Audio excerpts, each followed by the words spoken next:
Hey everyone, so I wanted to do something very different today. One of the most common questions that I get in my comments and my emails is this idea of how do you show your ex that you've changed when you're not in contact? And at the moment, I'm right in the middle of creating the new version of my relationship program.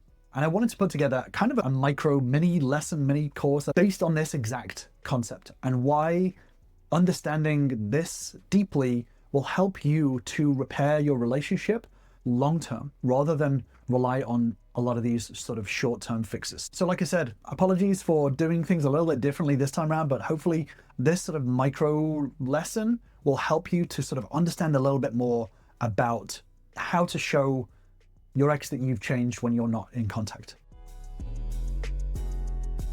So I want to be clear that I can understand the kind of paradox of I want to show my partner that I've changed, but I don't want to overstep boundaries, or they're not in contact with me, or I'm blocked and all that sort of stuff. I can understand the confusion and the frustration behind it and how it can feel like a catch-22 situation, right? It's such a common question.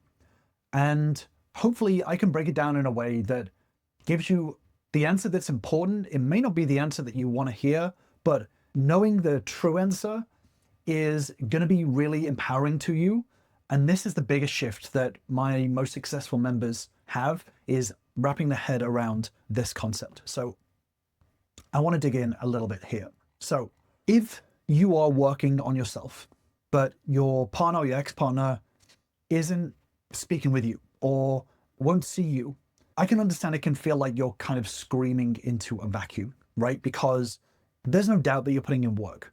And it can feel like this work is kind of being wasted because the one person that you really want to notice it is looking the other way, right? I can understand the cognitive dissonance at the back of the mind a little bit. But I want to break down the difference that a lot of people miss in trying to show your partner that you've changed is usually the biggest mistake that people make. And it's because there's a difference in the quality of signal that you're putting out. So there's a sociological term called signaling theory.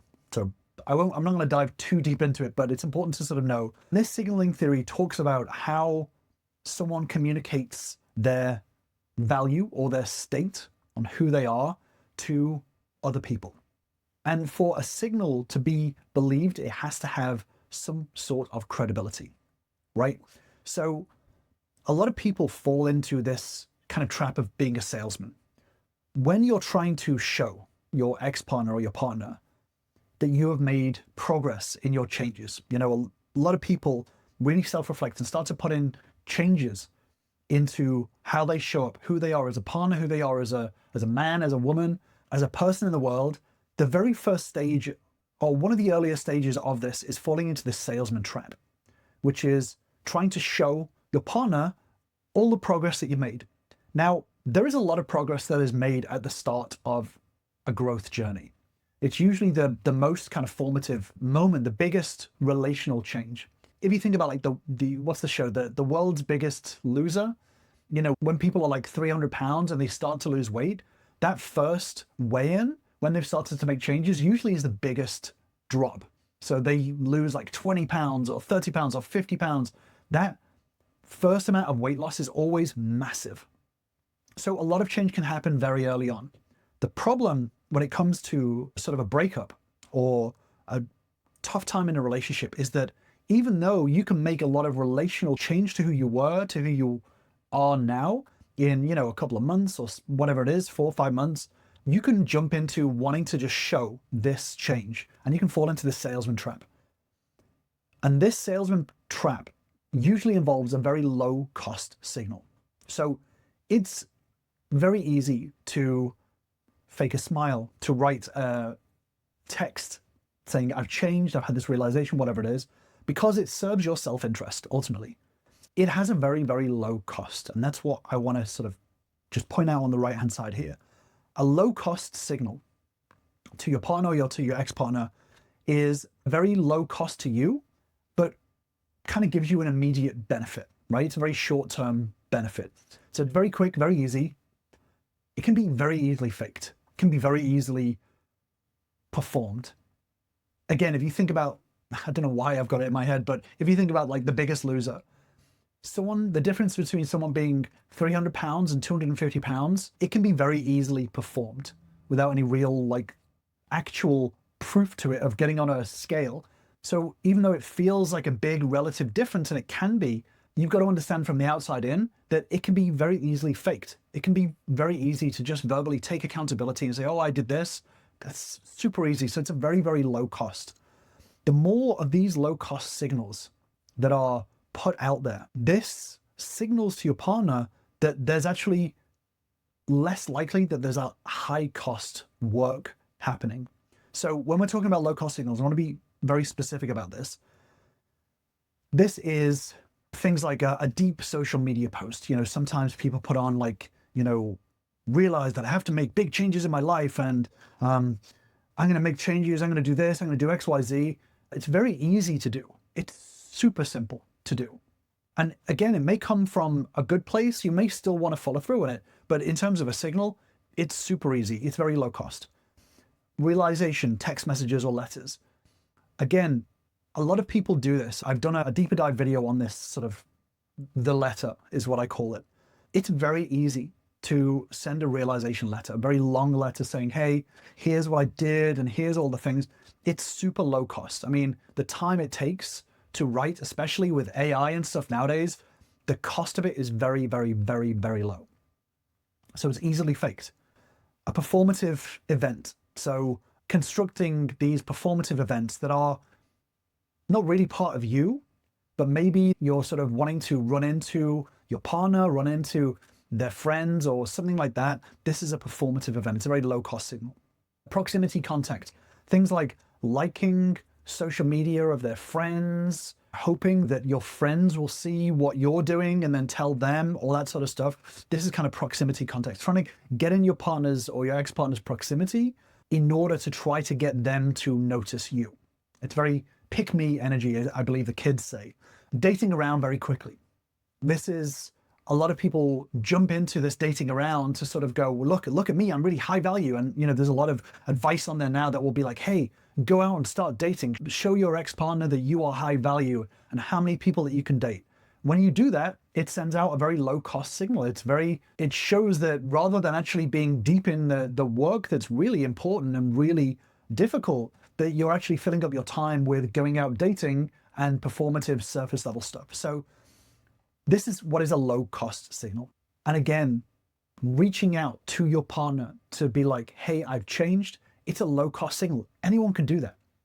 You could do it 20 times. Doesn't actually show any change. In fact, again, like we said, the lower cost the signal, the more that you see low cost signals, the more likely you are to just say they're not doing the high cost work. So let's talk about what is the high cost work and the high cost signals.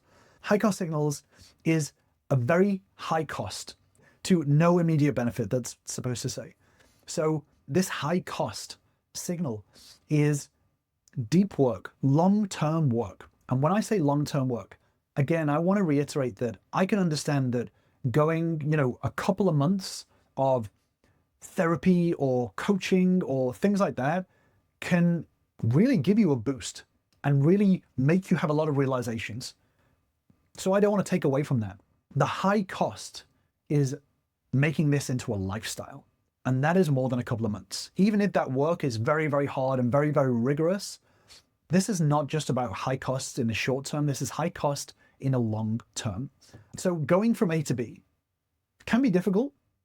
If you've never traveled through the alphabet before, going A, B, C, again, can be difficult.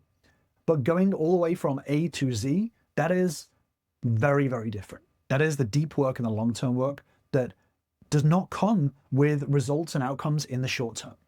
And that is the big change here.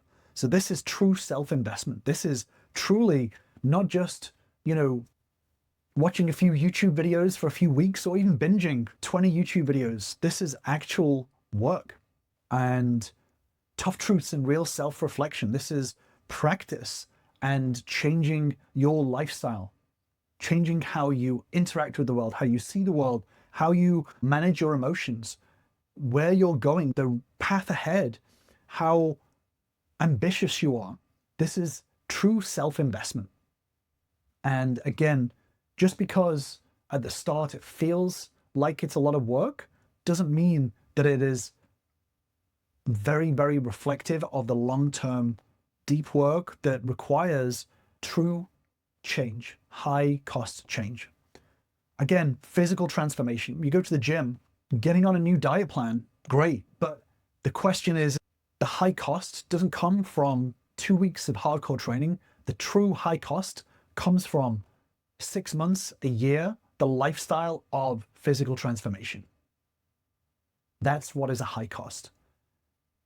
Professional progress, looking at your career, your finances, all of that sort of side of things, the professional side of things, what are you doing to invest in that? And again, this is not just getting a promotion or a incremental upgrade. This is what is your 5-year vision and how are you making progress on that? And again, that doesn't come in a few months.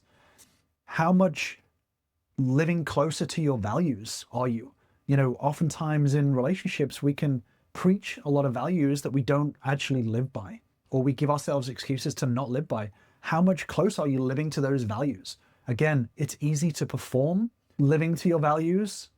People sort of can call that virtue signaling, but it is really difficult to actually live closer to your values. And that is a very high cost work, to live by your principles and be very principled in life. So again, this is not just going to the gym for a week. This is a change in your body composition and your grooming, all that sort of stuff. Your professional side of things. This is not just getting a promotion, but this is taking on, work in an ambitious way, mastering difficult new skills. The cost of this is, the cognitive energy that it takes and the sacrifice of your leisure time. It requires a lot of effort. Ultimately, the high cost signals that are being put out is what we call busy silence. So I'm not going to dig too much into this, but a lot of people online talk about this no contact rule to show your partner that you're high value, or to show your partner that you are doing the high value work. The truth is that the no contact rule is actually a low cost signal, because it's easy to do the no contact rule. It's easy to cut off contact with someone. You can block their number, you can delete their number, you can block their social media, whatever it is. It doesn't cost a lot to block someone. The high cost signal oftentimes produces low contact. So because you are busy, because you are putting in the hard work, because you are focused on the important work that produces the outcomes, the high cost signal is not no contact. It becomes low contact because you are busy doing the difficult work. And when you are in contact with your partner, for the logistics and stuff like that, the outcome of you putting in the hard work is a high cost signal that you are naturally busy. It doesn't mean that you don't care about them. It doesn't mean that you are trying to show them that you are high value. You're focused on producing the high cost signals, the high value of yourself.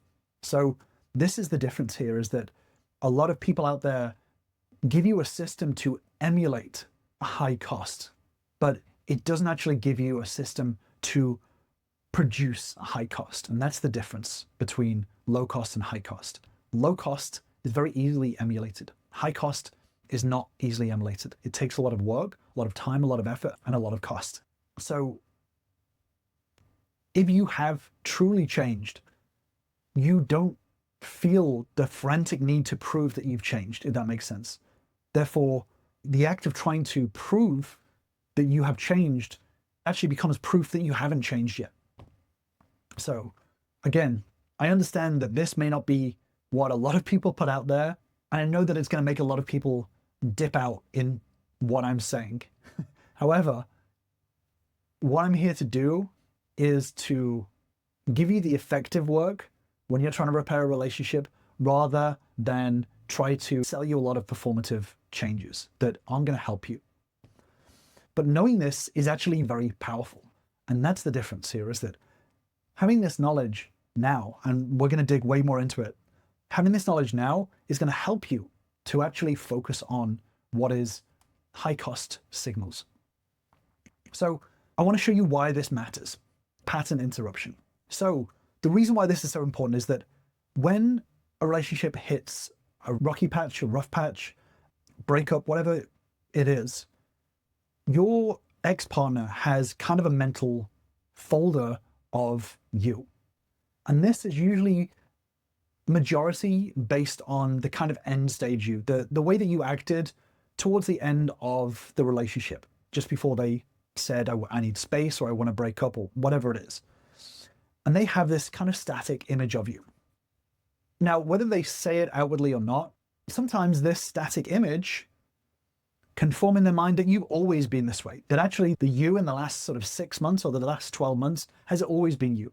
That is completely normal. But as of right now, they have a lot of evidence to base their current idea on, and they have this static image of you. So if you look in this little pink circle here on the left-hand side, this view is based on evidence, not based on nothing. It's based on evidence on the last sort of 6 to 12 months, based on how you acted. And again, this could be needy, this could be angry, this could be complacent, controlling, spying, jealous, whatever it is. But the opinion is based on evidence, recent evidence. So your partner's mind is following a pattern right now. And this is what we call expectancy bias. So your partner's expectations right now, based on recent evidence, is that you are going to chase, you're going to perform, you're going to be sad, you're going to make shallow changes, you're going to do a lot of short-term things in order to try to win them back, right? So your partner's brain is following the pattern. Now, if the new you acts in a way that they're expecting, i.e., if you are needy, if you do act angry, if you do act complacent, if you do short-term fixes, if you try to show that you've changed, if you get into this habit of just trying to prove who you are, getting defensive, getting jealous, spying, all of this sort of stuff, getting controlling, there's a lot of things that will prove your partner's fears correct. If that new you does all of those things, then your partner's expectations underneath that yellow then go to confirmed, right? Your partner goes, well, yeah, I can totally see that this is it. This is who they are. And this is what I always feared, right? So if you are pushing to show that you've changed, you will actually end up meeting your partner's current negative expectations of you and confirm their fears, right? But if the new you breaks that pattern, and this is the pattern of expectancy bias, your partner's expectations, if you break that pattern by staying focused on the work that matters, the changing, the growing, the deep changes, then at some point your partner is going to go, okay, I actually kind of expected them to reach out right now and tell me that I'm wrong, or tell me that they've changed, or try and pull me back into a relationship, or guilt me, or try to stop me from seeing somebody else, or stop me from moving on. Okay, that's not what I was expecting, but it doesn't change anything, right? And then as you continue to do the very deep, hard, difficult work, and again, this means that you are less busy, that you do have a higher self-esteem, that you end up long-term not needing your partner because you're able to emotionally regulate yourself. You don't need a relationship to validate you and the way you are. You're also not angry anymore. You're not holding on to resentment. So you're not reaching out, trying to guilt them or make them feel bad for making the choices. You're actually in a place where you're like, I actually thought a lot about how they feel, and I can actually really understand that. And you're still putting in that hard work to emotionally regulate and make all of these deep changes. Again, you start to break that pattern. And this is why it's such an important concept right now, to understand that the pattern that is being broken, that is what is a high level signal. So again, your partner gets to a place where they've started to go, whoa, I thought they were going to do a lot of negative stuff, a lot of stuff that it was selfish or based around only their needs. Have they actually changed? Is there actually true change there? Because I've not seen any of those low cost signals. And now I'm getting a lot of high cost signals that they aren't on social media all the time. They're not doing all of the low cost stuff. Maybe there is actually truly change there, right? And that's when your partner will start to see that there's the potential for real change. And that's what's really important, is this pattern disruption. So by doing the work, and this is not just some bits and pieces here and there, this is about doing the really tough work that takes a lot of effort and doing it without looking for praise, without looking for validation, without blasting it on social media. This disrupts this pattern in your partner's brain. And eventually these changes radiate out through many, many, many different ways. And this is the thing, is that it's not about the words that you say. It's actually about the change in pattern that is actually felt. And this, we live in a digital world now. Even people who are off social media, word gets around very, very quickly because we live in a digital world. It's not even about social media. It's about word of mouth. This new pattern that you are changing for yourself will clash with the old folder, the evidence that was there for your partner, that will clash with that and disrupt this pattern that your partner has built in their minds, right? And again, this is really, really important to understand. So then the biggest thing that people jump in with at this point with me is, well, we don't have mutual friends. We don't have colleagues. I don't have social media. They don't have social media. There's literally no chance in the world that they will hear about my changes, that they will know my changes. And I get the concern and I understand why it feels that way. But this is a misunderstanding of how human energy, human effort, and social capital works. Growth is never a secret. There is a ripple effect on everything when real growth happens. And I'm not talking about incremental change here. I'm talking about work that has a massive impact on who you are, on how you do things. It changes everything that you do. This doesn't just change a relationship. It changes the way you walk. It changes the way you speak. It changes the groups that you hang around with. It changes your professional status. It changes everything. Deep work makes massive changes. So it has a ripple effect. So even without friends in common, there's so many tertiary networks. There's so many crossover points that have an impact on your social status. Even people, I'm an old man now, so social media hasn't always been a huge part of my life. But even now, I still get pings of people that I haven't spoken to in decades, people that I dated years ago. In a digital world, even when you are years and many, many countries separated, there are still ripples and a ripple effect. And people still hear things, right?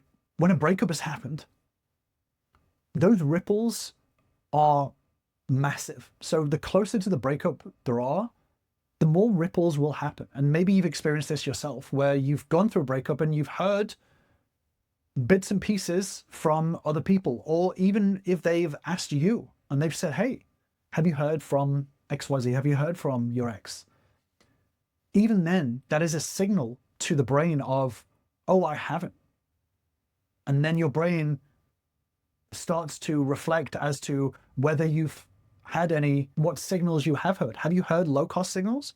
Have you heard high cost signals? Have you heard that there's a lot of silence and work going on, right? So this is why deep change is so important, is because your reputation radiates out, whether you like it or not, in many, many different ways. When you make big positive changes, that reputation takes time, but it ripples out, right?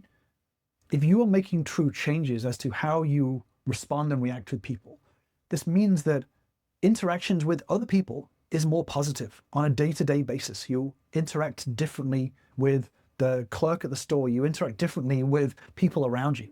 Your professional network changes. You, as a natural result, end up becoming part of different social circles. There are so many ripples and tertiary networks that happens.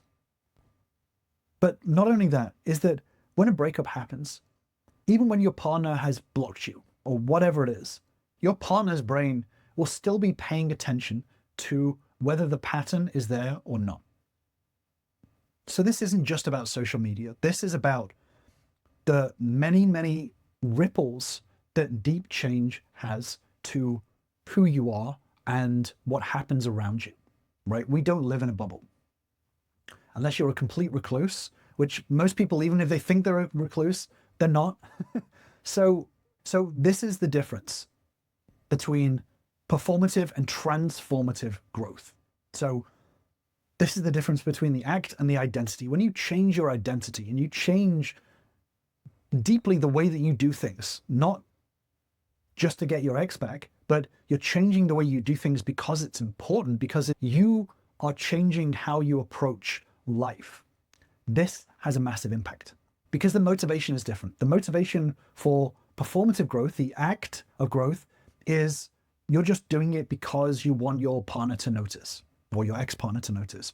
When it's transformative growth, you're doing it so that you become someone different, so that you get different outcomes in your life. You're doing it because it's important, not to try to show something to someone. And this means that the visibility changes, the visibility of your growth.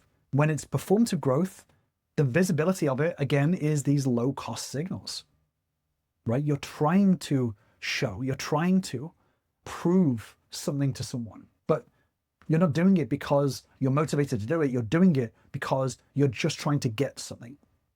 Whereas when it's transformative growth, deep growth, you quietly do the work day in, day out. You go to the gym every single day because it's important. You change your mindsets. You change the way that you approach work. You change the way that you approach relationships. You work on your emotions in a deep way, not because you are trying to get someone back. You're doing it because it's important to do. And that is quietly becoming the person that you want to be. And the difference is that your reaction changes depending on your motivation. If you're doing just performative growth, you get frustrated when your partner doesn't see it, or your partner isn't looking at you, or you don't feel like your partner is looking at you. You get frustrated that you're putting in this work and you're not getting some reaction from one person. But when you're doing the growth because it's important, because changing the way you do things is important for you, then you don't feel frustrated if your partner's seeing it, because it's important to you, because it's something that you know you want to do regardless. So you don't feel a negative reaction. You don't get frustrated that your partner isn't seeing it, because this work is for you. And this changes the longevity of your changes, because when you're just doing it for an act or you're doing it performatively, you stop when you feel like your partner isn't looking, or you feel like your partner is exploring another relationship. And this is the biggest heartbreak for me personally as a coach is, when I talk with people a lot who are looking to be a new member. And sometimes I jump on a call with them and they say, yeah, I really want to make these changes, but I don't know whether I should because, they've said that they don't want to be in a relationship anymore, or they want me to move on. So I don't know whether I should.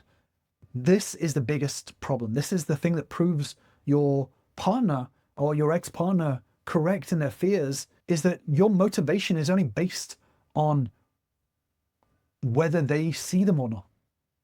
And that actually they don't want to do the work. It's not important to them. And it tells their partner that they actually don't care about growing. They don't care about changing. And that they're probably just going to stay in the same cycle over and over again. And all of that talk for a couple of months about changing and all that effort is actually just performative. So this is why when we talk about the idea of 30-day X-Back programs or 45-day X-Back programs, the reason why they never work long-term is because they give you a lot of surface level changes that you stop doing as soon as your partner says, I don't care. You stop making those changes, and then you stay in the same position. You create the same outcome that you've always had, right? Things don't actually change. So this is the difference when it comes to lifestyle changes. Actually making the changes that are important is that the longevity of it is that this continues for the rest of your life. You continue to grow and to change on the stuff that's hard, not the stuff that's easy, but the stuff that is difficult. And that is what actually provides value. When we're talking about high cost signals, it's a high cost signal that is putting out there that you are doing the work even when it's really hard. And that's what actually creates value. So as a quick question to ask yourself, if you are doing something right now and thinking to yourself, I hope she or he hears that I'm doing this, then this is performative, right? You're not doing it because it's important. You're doing it because you're like, at the back of your mind, I hope that they find out about this. I'm doing this because I want them to know. And that is a signal to yourself that the changes aren't deep right now. So your partner is always paying attention. So I want to be clear that this doesn't mean that they're watching everything that you do. That doesn't mean that they're stalking your social media, but they are going to be aware. They're going to pay attention to your presence or your lack of it. So if you're sending out low cost signals, they will pay attention to them. But if you're sending out high cost signals, they will pay attention to that. They will pay attention to the quality of the signals that are coming out. The change in pattern is what's noticed. So they're going to be able to tell whether you're trying to show that you've changed or you're actually putting in the effort, the deep effort to change, lifestyle change. And the truth is that deep change, the change that lasts, does not happen in a few months. And this is a really good thing. This is why it's so valuable. And, when people online talk about being a high value male or whatever it is, this is what they're talking about, is that the stuff that creates value, the high value, it takes a lot of effort and it's ongoing. Value is not created in a couple of months. And this is what we're looking to grow into change. Because if we want to cultivate a high value relationship, then it's important that we stand by what is high value and we actually cultivate that ourselves. And it always starts with us. And I want to talk a little bit about personal experience as an analogy to this. So, very long story. But in my life, I have worked with a lot of rich and successful people. And I'm talking like multi, like close to not billionaires, but the closest to billionaires you can be without being a billionaire, who are very successful in what they do, how they work, their process, the value that they are creating. And the thing that I found is that there are three types of rich people. There's the old money. So people who have inherited wealth. They don't really have to make much effort. People don't really respect them because they've just inherited money. They haven't put in any effort, so they don't really care about that. They don't need to put in effort, so they just inherited that money. Then there's the Nouveau Riche. This is people who have come into money newly. Now, Nouveau Riche, now in 2025, a lot of Nouveau Riche is sort of social media people, right? So they put in effort, right? They didn't just pull money out of their butts. So they put in effort. But there's a lot of performative stuff. And you see a lot of this online of people posting pictures in very high value locations or driving high value, flashy cars, or they talk about their money all the time. They talk about the thousands of customers they have and all that sort of stuff. A lot of people who get rich quickly fall into this Nouveau Riche trap. And usually these people, they're rich, right? They have a decent amount of money. But these are the people that once they start to increase their value a little bit, they then feel the need to shout off the rooftops about all the value they're providing So they're like, hey, look how successful my business is. I made this amount in 6 months and all that sort of stuff. Here, I'm going to show you the system how, or whatever it is. They spend a lot of time talking about their success, their money, their power, their influence, the things that they've done, their achievements, right? And again, I'm not saying there's anything wrong with it, but these are usually the people that are not rich, but they've made a lot of money quickly and they feel like they've solved the world's problems. They feel they've convinced themselves that everything's fixed. I've created the world's perfect system. All of my hard work has paid off and I'm really, really, really good. And they have to tell everyone about it. That's the Nouveau Riche. And social media is filled with a lot of that. And then there's the stealth wealth. Now, the richest people, the most successful people that I've ever met, there was a period in my life where for a few years, I was around a lot of people who, household names, who were the exact opposite of Nouveau Riche. They would have a lot of money, but they did not spend all the time and money and effort into performing. The stealth wealth actually don't buy flashy cars. One of the most successful people, someone who I knew for a while, who had multiple businesses, who had a lot of influence, who had a lot of success, who had a lot of properties, drove a car that anyone with a middle-level salary would be able to afford. These are the people who focus on the deep, tough, hard work. And this requires a lot of effort. All the energy is not put into marketing. All that energy is put into effort and work and building long-term respect. And that happens through word of mouth, like true word of mouth. It doesn't mean that they're perfect, but the stealth wealth is where the really deep value happens. And the comparison here in terms of social gravitas, like when we talk about gravitas as in like gravity, social gravity, the Nouveau Riche, for a minute, feel like they're the people to be around because like, wow, they're, partying in Santorini, or wow, they're driving this Bugatti, or wow, they just made, $5 million. That's so cool. They feel like they're the people to be around. But all of the money and success is usually very short term. The reason why I'm saying this is that the comparison between Nouveau Riche and stealth wealth is very, very different. When it comes to performative growth, you can choose how you want to grow. You can choose to be seen as successful. So again, it takes effort, but there's a lot of performance. There's a lot of focusing on how to tell people how successful you are, how to prove to everyone. And it requires a lot of external validation.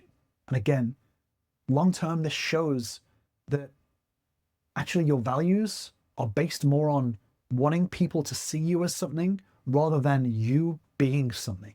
And that's a huge difference. When it's identity-based growth, this is being successful. This is not showing that you're successful. This is actually following through on the promises that you make to yourself and putting in more and more work into realizing that success in every aspect of your life. And this boils down to what signals end up being put out. When you're stealth wealth, the people who are really putting in the work, not for the credit, not for the glory, but for the actual value of doing that work, the signals that are put out, they're less flashy, but they are high quality and they're built in.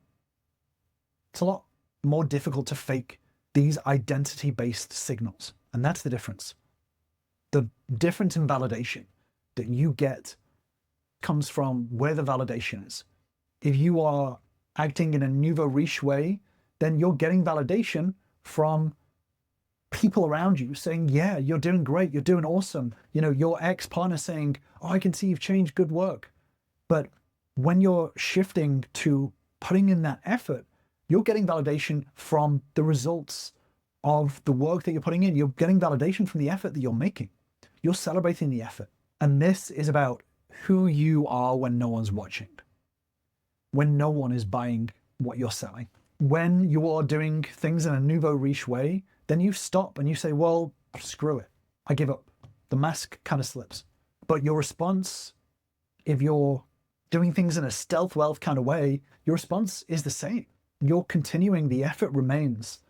You're doing it because you are focused on increasing the standard, the internal standard of what you're doing. And this is where discipline plays a huge part. You know, you don't have to try to show someone that you're high value. You spend your time focusing on how to become high value. What this also does is it puts trust in people. It puts trust that people will see the value that you become.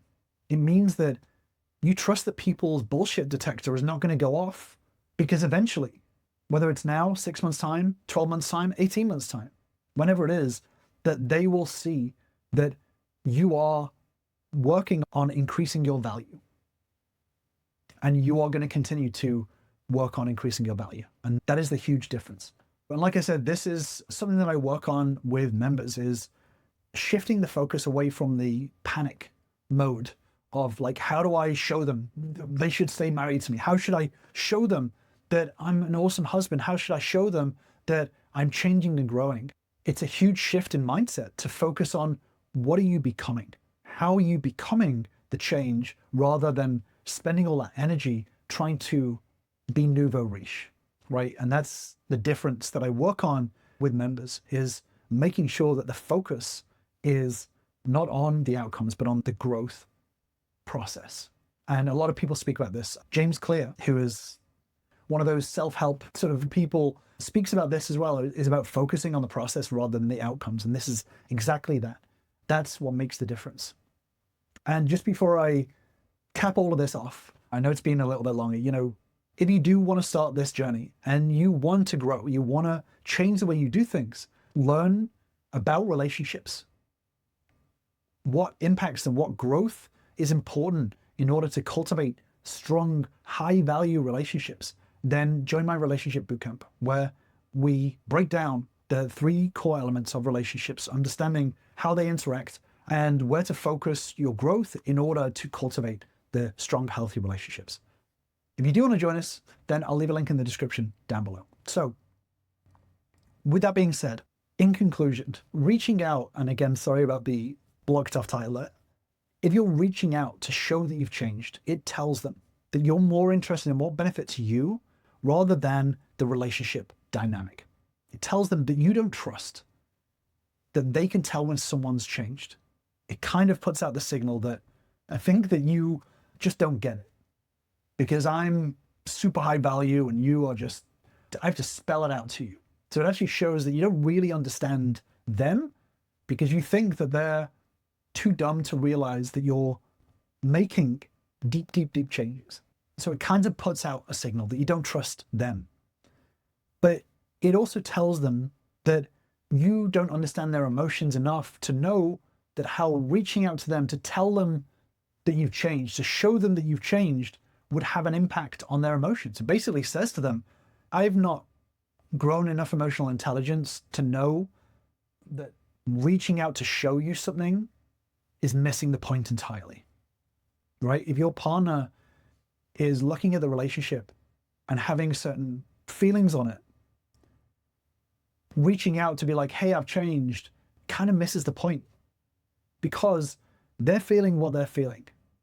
And you're basically being like, putting aside how you feel right now, let me tell you something about me. It's almost like someone who's like, hey, I don't like this restaurant. And the manager comes along and goes, I'm going to get you a dessert menu. It actually misses the point. It basically says, let's talk about what I want to talk about for a second.